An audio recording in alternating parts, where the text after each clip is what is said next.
Bonjour et bienvenue dans le flash d'information. Nous sommes le 31 décembre 2022 et demain, c'est le nouvel an. À la veille donc de 2023, ce soir à 20 h, vous pourrez suivre en direct le message à la nation du chef de l'État, le président Alassane Ouattara. C'est à ne pas manquer, c'est sur RTI 1 et je l'ai dit, c'est à 20 h précise.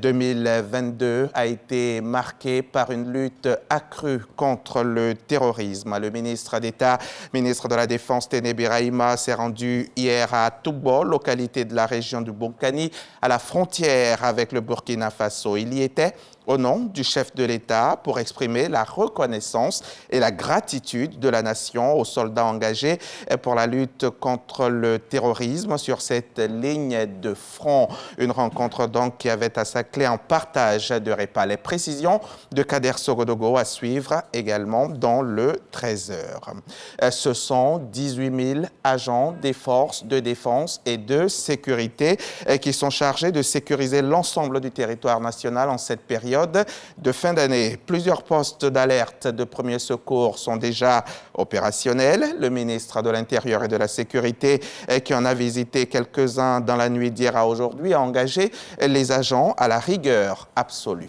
Walter Amadou Ouattara. Préfecture de police d'Abidjan. Un échantillon des différents corps rassemblés aux ordres du directeur général de la police nationale reçoit d'abord des encouragements pour le travail abattu. Puis, à l'attention des représentants des 18 000 éléments mis en mission sur l'ensemble du territoire national, l'instruction du ministre de l'Intérieur et de la Sécurité est claire en ce qui concerne la sécurisation de la Saint-Sylvestre. 24 heures par jour, pour que les citoyens de ce pays puissent dormir en paix. Je voudrais vous féliciter pour chaque acte que vous posez, qui sont nombreux. Mais il y en a qui sont assez spectaculaires, qui méritent d'être évoqués. Je voudrais revenir sur la saisie de plus de 2 tonnes de cocaïne, quantité évaluée à plus de 41 milliards de nos francs. Noël s'est déroulé sans aucun incident, dans la ferveur totale. Bravo à vous. Jusqu'au 2 janvier, vous êtes engagés dans la sécurisation du territoire. Prenez votre travail au sérieux comme vous l'avez toujours fait. Le chef de l'État compte sur vous, le Premier ministre compte sur vous. Nous avons confiance en vous et nous savons que vous serez, comme toujours vous l'avez été, à la hauteur de l'enjeu. Au nom des troupes, l'administrateur de police, Youssouf Kouyaté, s'engage à assurer pleinement ce devoir professionnel. Et croyez-moi, monsieur le ministre, nous sommes engagés. Nous restons debout. Le 2 au matin, dans mon compte rendu de 7 h, je prends l'engagement de vous remettre une Côte d'Ivoire entière, 322 000 km². Le général de corps d'armée, Wagondo Diomandé, a successivement visité le groupement des sapeurs-pompiers militaires à Adjamé et la préfecture de région au Plateau. Dans cette commune, le ministre a fait une escale à l'un des 13 postes d'alerte de premier secours érigés à Abidjan. En aval et en amont encore, l'État a pris toutes les dispositions pour que les citoyens puissent faire la fête en toute sécurité. Environ 600 lieux de culte, dont 180 à Abidjan, seront sécurisés et 593 carrefours, y compris 304 à l'intérieur du pays, bénéficieront d'observations préventives. Toutes ces mesures pour permettre aux populations de passer des moments festifs en toute quiétude.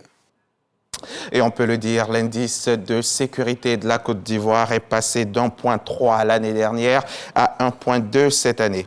Hier, 30 décembre, vous le voyez, est déjà là en image, le député de Korogo, Lassina Ouattara, a offert 100 tonnes de vivres aux femmes de Korogo pour cette fin d'année 2022. Un kit composé de riz, de pâtes alimentaires et de tomates. Lassina Ouattara précise que ce don a été rendu possible grâce au chef de l'État, le président Alassane Ouattara. Ami Sissoko est notre correspondante sur place. Son reportage à suivre dans dans notre édition de 13h. Des hommes armés ont tué vendredi 30 décembre, hier donc 3 policiers et blessés et 4 dans une attaque contre un barrage de sécurité dans la ville d'Ismaïlia sur le canal de Suez en Égypte. Les sources de sécurité ont parlé d'une attaque terroriste, la première du genre dans une ville d'Égypte depuis près de 3 ans, hormis dans la péninsule du Sinaï, près de la région du canal de Suez où sévissent des groupes djihadistes. En avril 2020, un policier et 7 membres d'une cellule terroriste ont été tués dans des échanges de tirs au Caire. Ces djihadistes s'apprêtaient, selon les autorités, à s'en prendre à des chrétiens pendant les célébrations de Pâques. 113 migrants secourus par le navire humanitaire Ocean Viking devraient accoster ce samedi 31 décembre dans le port de Ravenne au nord de l'Italie après un voyage de 4 jours depuis le lieu du sauvetage. À la veille de la nouvelle année, le gouvernement de Giorgia Meloni veut rebattre les cartes. Il n'interdira pas l'arrivée des navires comme évoqué pendant les élections de septembre, mais change les règles. Le gouvernement prévoirait par ailleurs d'entamer des procédures de demande d'asile simplifiées avant l'arrivée sur le territoire italien. Les contrevenants s'exposent à des amendes pouvant atteindre 50 000 € et à la séquestration du navire.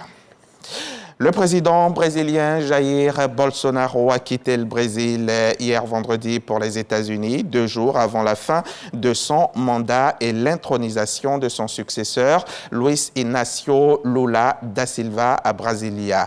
La figure d'extrême droite avait déjà indiqué à plusieurs reprises qu'il pourrait ne pas être présent pour la passation de pouvoir. Cérémonie d'intronisation du nouveau président de gauche prévue donc demain dimanche, 1er janvier.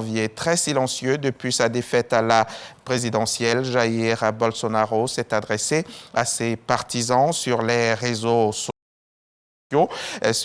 sociaux. Donc, il avait notamment condamné une tentative d'attentat déjoué avant Noël. Et puis, on vient de l'apprendre, le pape émérite Benoît XVI est mort ce samedi. 31 décembre, donc, à 9h34 à l'âge de 95 ans.